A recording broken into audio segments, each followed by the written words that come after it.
Pat Brady, head of the state GOP. Thanks for sitting down with us. First, you're in Quincy to meet with some folks.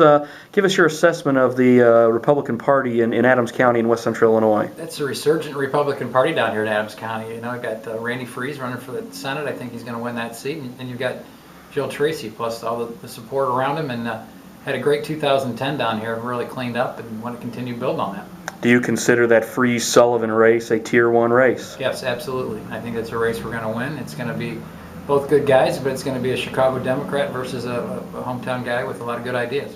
Is the party going to be able to sufficiently generate enough cash to make it to put Randy Freese in a position to win? I think we will, between us and the Senate organization and the local organizations. I think we're going to do that. I think it's going to be a tremendous victory. Of course, that would be a chance in which your party could take one from the Democrats. Looks like there's a lot of old timers and a lot of long time representatives and senators who are retiring. It generally happens a lot when redistricting happens.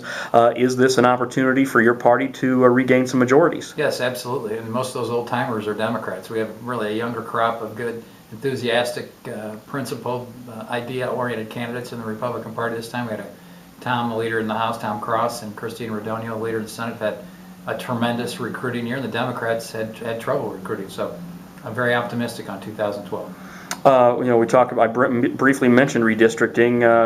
I'm going to ask a question. I think I know the answer. Do you feel that the redistricting was fair to your party?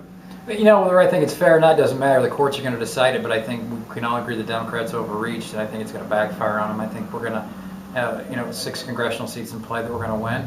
I think we're going to win both the House and the Senate, even with the redistricting, just because Democrats' single-party rule of the state for the last 12 years put us to the brink of financial collapse.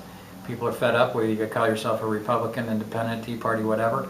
They want something different, and that's the alternative that Republicans offer, and I think we'll do very well with that message. What is the alternative? What is it going to take to put this state on the right fiscal track? Get rid of Mike Madigan. Mike Madigan's been down there since 1970. He's put his own personal accumulation of power, staying in power, getting his daughter elected, and protecting the people that supported him ahead of any good, sound public policy decisions. We saw this week that we're not going to get this badly needed pension reform through. None of the reforms that everybody agrees need to be done in the state will be done, and it's all on the shoulders of Mike Madigan. He's had his fingerprints on everything down there the last 40 years, and I think until we get him out of power, nothing's going to change. But then specifically, one of the things I hear Republicans talk about is making Illinois making it a more business-friendly climate. How does the state do that? Well, we don't do what the Democrats have done under Pat Quinn and Mike Madigan in the last 13, 14 months. You don't raise corporate income tax rates. You don't raise personal income tax rates.